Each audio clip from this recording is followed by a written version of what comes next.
Hi everyone, today I'm joined by Jessica again to talk more about Latin. Before we start, it'd be lovely to hear a little bit more of your story, Jessica. Yeah, thanks, Emma. Well, we've got seven children, ages 15 down to ages 8. And I think we always really believed in Christian education, probably didn't know how we do that. And I remember a few months after my first son was born, my husband suggested we home educate, and that just really started something else for us. We've just loved home educating, wouldn't change what we do for the world. And so it's been 15 years now. We're home educating all of them. We're using the Christian classical method. So if you understand a bit about classical education, that's where we're coming from. And there have been ups and downs, but basically we're just so glad to have chosen to home educate our children. It's been so rich for us and we've got so much out of it. One of the things being learning Latin, which I never knew before, and I've been learning alongside my children for the last 5 or 6 years, and that is what I'm now tutoring through Arise. So that's so exciting. Yeah. And so you said you've been tutoring Latin A with Arise this Yeah. last semester, Yeah. and we're going to build out from there. And after summer, you'll be offering more Latin classes. Can you I tell am. us what's coming up? Yeah, sure. So we're using the Memoria Press curriculum, and I've been tutoring Prima Latina, which is just their very first book. And in September, I'm going to be tutoring that again or offering that again, and also the second two books. So Prima Latina, Latina Christiana, and First Form Latin. So they're all, in a sense, beginners courses, but the what do you call it? The learning curve is a lot steeper for the third course as opposed to the first one. So yeah, should I just tell you a bit about the difference between So them? yeah. So the progression is So we've got it as Latin A, which is Yeah, the Prima Prima Latina. Latina, then Latin B, which is Latina Christiana, That's right. Yeah, and then Latin 1. So yeah, looking at it on the website, if you see Latin 1, that's actually that's the highest level class, where yeah. Latin A is the beginner That's right. in Yeah, class. Yep. yeah. Um, Could you share a little bit more about so we've already had a podcast on Latina, Prima Latina Oh, and Latin yeah. A, so we'll Yeah. link that down below. Could you share a little bit more about the Latina Christiana course? Yeah, sure. So, if you think about it, Prima Latina, just to summarize, it's just a very gentle beginning to Latin. So each week, the students learn about 5 vocabulary words. They just start to learn the first verb endings and noun endings. They're also learning very briefly what an adjective, what a noun is, what a preposition is. It's not even that they have to understand it fully, it's more just memorizing the terms, and we cycle back over and over again. Prima Latina is actually for probably slightly younger children. So I'm teaching my 8-year-old twins Prima Latina. They're probably 7 when we started, which is why we've been teaching it at double pace this semester. So we've been doing 2 lessons a week. So Latina Christiana, again, you could almost begin with Latina Christiana, but it cycles again through the material from Prima Latina and then adds to it. So, Mhm. depending on your capability, you could probably kind of begin with a Latina Christiana stage, especially slightly older children. So, Latina Christiana, you're learning maybe 10, 15 words a week. We're learning the first two declensions, I think. So, nouns are built into 5 groups in Latin, and we're learning the first two of them. And then I think the first two verb groups as well. We're learning derivatives, prayers, we're learning how to form very short sentences. So that's Latina Christiana. We'll be doing it over 30 weeks and two 40-minute lessons back to back each week. And there's probably a page or two of workbook and some tests. And I'd be expecting students at this stage to start to take it seriously. Like, I hope people enjoy Latin, but it's not just a fun thing. This is something that, for it to work, we have to master it, and we really Yeah. master it. So I would expect students to be looking at their Latin at least, I'd probably say 3 or 4 times a week, Hmm. really making sure they memorize those words and those endings, because at the beginning it might seem easy enough. But if you're fuzzy on them later on, it just will become overwhelming. So it's really teaching diligence right from the very beginning. Like, we're in this to win, we're going to work really hard from the start. So I'm expecting that from my students. But it is also just a fun thing, and it does help our brains work in lots of ways, I think. So Latina Christiana. So I think for some mums, if you're trying to decide where your children begin, so we're doing this podcast now, I think we're in April. If you've got a child who's maybe 11 or 12 who you think is quite a good worker, Hmm. I would probably buy the Prima Latina workbook now and work. I think most mums could probably cope with it, whether you've done Latin or not.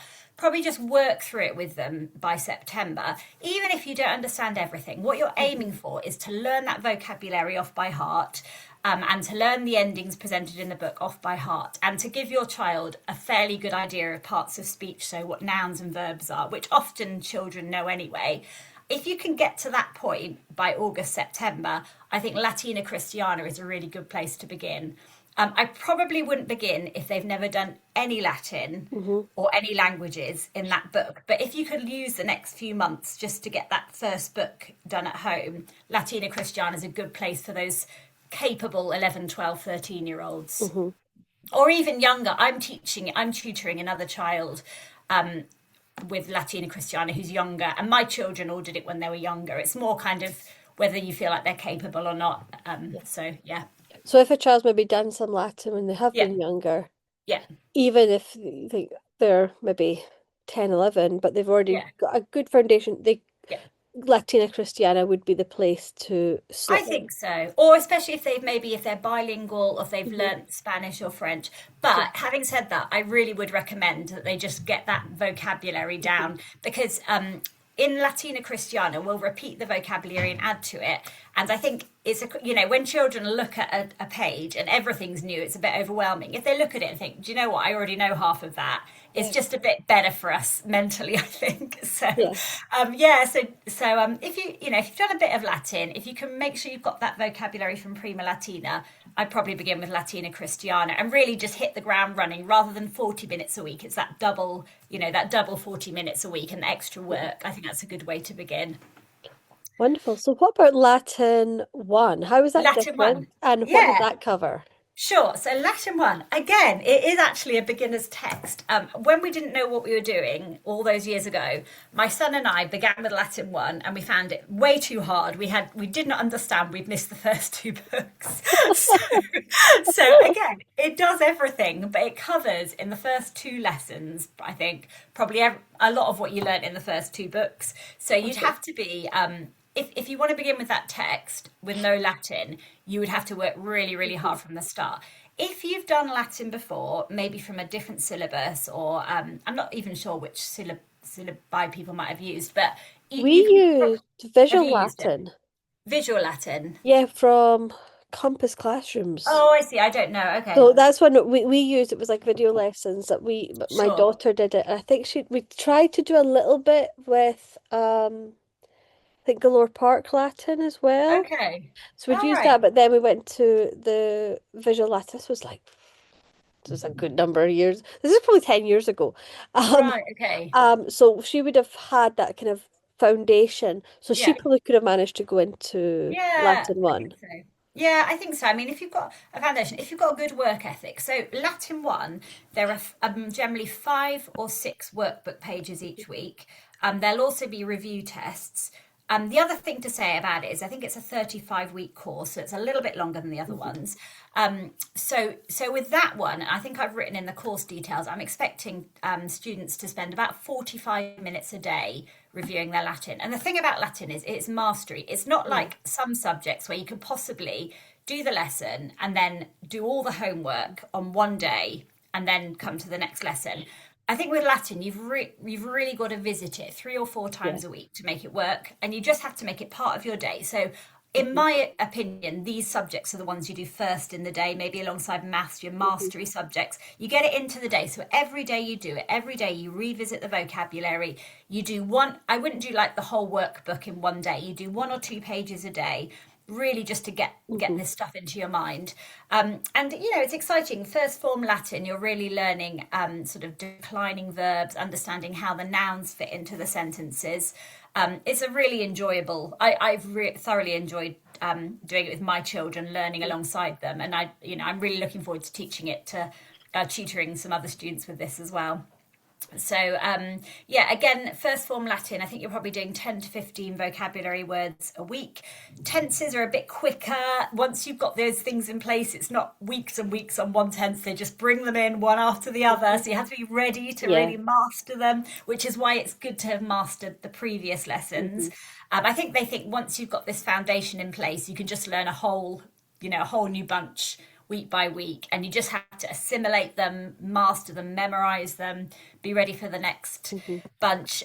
It really teaches diligence, which I think is a great skill for our young children. It really teaches how a language works. It's a great foundation for Latin too, if we go on to tutor that as well. So, yeah, they're all really exciting. I think you just have to think with your child, how capable are they? If you're going to miss the first book or two, you probably just want to have a bit of a plan in place just to make sure they're not Hmm. coming in cold. Maybe get in contact with me, ask me about it, ask what other curriculum you might have already used with them so I could Yeah. have a look at it. So have a bit of wisdom there about what you do. But in a sense, all three texts are beginners' texts, Hmm. just they're for different beginners. I think So, one of the things we've said is that if a child is 11 or under and they want yeah, to take one of the Latin classes, that a parent should be on hand yeah, yeah, for that lesson. So yeah, even if it may be that you would be sitting alongside or just be in the same room so that there's that contact if your child needs a little bit of help yeah, because it's even if they're doing the Prima Latina, it's a challenging and a really yeah, new subject if you're cold and coming in.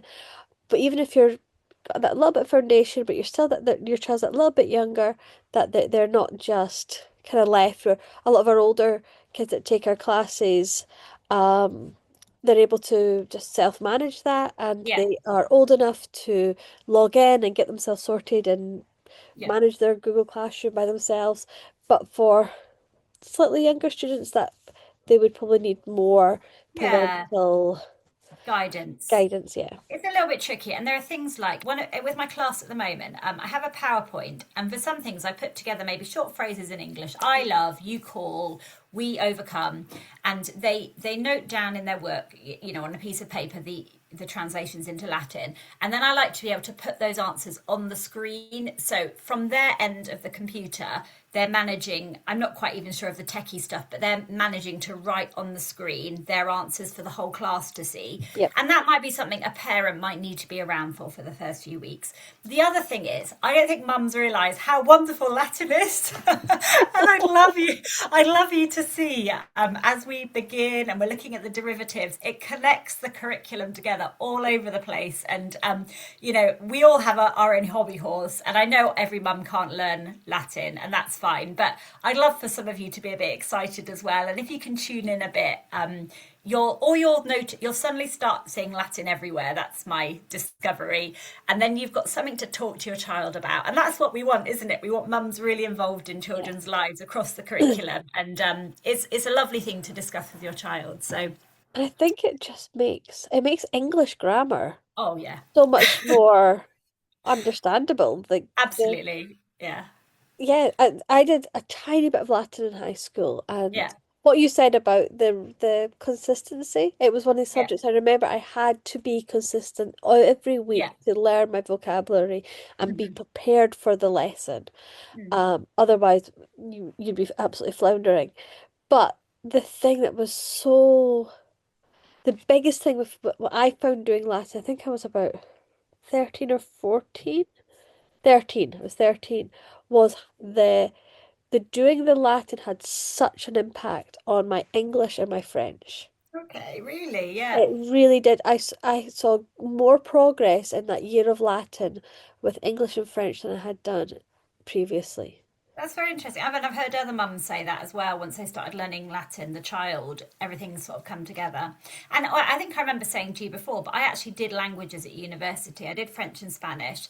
I went to live in Germany for a couple of years, so I kind of got German then. And you know what? If I went, I think I would have done so much better in those languages if I'd learnt Latin first, Yeah. because I know what to look for now. I understand how a language is built. I understand what verbs you're looking for, what helping verbs you're looking for. I see the Latin vocabulary is very close in lots of ways to Spanish, Portuguese, and French. So it make all those languages easier to learn. So it's just, to me, it's just so important. It's so rich and there's so much fruit from it. It's a great thing to consider. And I think often many families, including myself, we so often write off Latin, think we don't need it. This was me at the beginning. And, it is a bit of a step of faith maybe, but I think it is a blessing to the students. And it might sound a bit archaic and you might think nobody speaks it anymore, but there's so much to learn from it and to take from it that I'd really encourage you to take the plunge if you're considering it. You kind of touched on this. So, as a family, you've said that you've got a number of years of Latin now under your Yeah, belt. yeah. How has Latin impacted your homeschool life in other fields of study? Yeah, that's a really good question. Well, I think when, for example, I teach my children science, often, well, you're into science, aren't you, Emma? Yeah. A word comes up and you have never heard of this word before. So let's take, for example, clouds. So I'm trying to get this right. So you might have your nimbus clouds, your Mhm. stratus clouds, your cumulus clouds. Now, these three words, which if you've never heard before, you might struggle to remember, that they're all based on Latin words. So nimbus, well, that's Latin for cloud to start with. Mhm. Stratus, I think it's layers, Yeah. which is kind of what you get with the Which is also stratus. in geology, the strata that you Yeah, have in the rocks. absolutely. Cirrus, I think means curl. I have to look this up. Cumulus, it kind of means like, what To was it? My mind's gone. accumulate, like the kind Yeah, of something. it's a Yeah, it kind of. cumulative. Yeah, absolutely. Yeah, I know. And you see it in maths all the time. I'm just trying to think of some I saw. Yeah, like my mind's gone blank. But I remember doing data with my children recently. Cumulative So frequency yeah, yeah, tables yeah. and yep, And data is the plural of datum, which makes sense because we're trying to manage lots of bits of information when yep. you're studying data. So you just see it all the time, and it just helps you to remember those other little words. I guess we see it in history quite a lot when we look at these wonderful men and women of God, who were used by God greatly, particularly around the time of the Reformation, and they all had Latin. This is like God uses people who studied, and it's not like a promise that just because you've learned it, God will, but like, the people God uses to have influence are those who've really studied hard very Yeah. often. And often they've got not just Latin, but Greek and Hebrew as well. Mhm. These people really studied, they worked hard, they used their minds for God's glory. And I think Latin was maybe one of the tools that helped them to think logically Yeah. and to be good communicators of the gospel. So lots of good things. And I just think generally we notice in vocabulary, we kind of link it to Latin quite a little bit. It certainly helps our grammar. If I had to choose between Latin and grammar, I would teach Latin because it really teaches grammar. It Yeah. does. Yeah. Yeah. Yeah. And I do think it's helped my children's writing, and I feel like their vocabulary is richer now. Hmm. And also, I feel like their sentences are a bit richer. Like, I just noticed today, one of them was using a passive construct, which is kind of like, I am being. I am being spoken to rather than I speak. I can't remember what they wrote, but it just was interesting because they used a different form of sentence that wasn't just kind of your normal boring sentence. So I think it does make their work a little bit richer. Hmm. Yeah, yeah. To me, there's just loads of fruit from it. And I love what you said in the last podcast. It stuck with me. I've thought a lot about this since our last podcast that you said about how many of the great, like the Puritan writers and probably other writers, they wrote Yeah. in Latin and their texts have yet to be Yeah, translated. I know. I've read this, but yeah, there are a lot of things that haven't been translated. And even like, I really like reading the Puritans, and I don't know. I must be some sort of a purist. I don't really like the modernized translations. I'm glad they're there, but I really like the original text because their language is so rich. But if you read them through all the way through, they have these throwaway comments in Latin, French, Uh-huh. probably Greek, certainly Latin and French, I remember a lot. And they can't even be bothered to translate it because there's the assumption that You'll just everybody know. reading this knows these languages. And I just love that, this casual like Latin thing that they can't be bothered to translate because they must think, well, if you're reading this, at least, You you know should it. know these things. Yeah. So we've got a long way to come. But the thing is, Emma, I do think in we can get so far in one generation, and I often think this, my children will teach some of these things far better than I ever did because I'm learning alongside them. And but I can get them so far, but then they're beginning in a different point with their children, and maybe in this generation we're just turning things around a little bit, just setting our sights a bit higher and wanting to give them a bit better tools than we have perhaps to understand and have learning. And I think that's what it's about. Even as you're considering your children, you might think, oh, I can't really help them much with Latin, or but we can get them somewhere, Yeah. can't they? And then they're beginning further along than we began with our own children, and that's part of where we are in our lives. Yeah, So and I think when you see you don't always recognize that when you're kind of in the midst of the trenches of home educating with your children, yeah, but when you then have adult children and you yeah, see I've brought that child to this point, yeah, and you see them then taking what you've equipped them with, what you've given them, and you then start seeing them moving on from there. That is yeah. so exciting. Passing the baton, isn't it? Yeah, yeah, Passing the baton. Then with their children, they'll take. And I always say they will do this better than me. If they decide to home educate, they will do a better job. I mean, I've had so many false starts. If I could go back, I'd probably start Latin a bit earlier as well. Obviously now I know it, whereas I didn't know it. Not that I know all of it, but I obviously know quite a bit. Whereas at the beginning I didn't. I just had to, it was something I think the Lord must have put on my heart just to stick with, and I'm so glad that I did. And I think I just am excited about really tutoring lots of children, because I really want a lot of people to grasp this. And I hope it's, I think in this day, like, children have got such short attention spans because of all the technology things. And, we're often, even people think we don't have to memorize stuff because we can look it up. But Latin really wants us to memorize and to be diligent and to be yeah. focused and to make our minds work. And it really demands things of us that perhaps other things in life don't demand of us. And like, the brain is a muscle, isn't it? We really want to give our children the tools to get this muscle strong. Yeah. And I think Latin is just a great way of doing that. So yeah, I'm very passionate about it. I I so, love that. And I love talking to people who are passionate about their yeah, subject. I know you have to It's stop so me. infectious. Is it good? Yeah, and I really, like, I've been tutoring since January now. It's one of my highlights to my week. I really enjoy tutoring. It's just really lovely to see, and I love the fact that I'm not learning alongside the Arise students. I know what I'm teaching to them, and that's really exciting as well for me. And I guess I can see um, from several years down the road. I look at what they're doing now, and I can see that they're on a really good track, and I can see how it'll all come together in the next few years. So yeah, that's really exciting for me as well. That's wonderful. So if you're, as Jessica said, any questions, if you're not Yeah, sure where your child fits in, just send us yeah, an email, yeah, and we'll link the other podcast down below if you want to listen to that one too. yeah, sure. And I think Jessica's written some blog posts about Latin. I think there is a blog post. There's a Yeah, blog post about Latin, so we'll link that there and the classes as well for you to check them out. yeah. Thank you, Jessica, so much. It's been an Thanks, Emma. absolute pleasure to have you again on the Thanks podcast. very much. See you. Bye Bye bye. bye.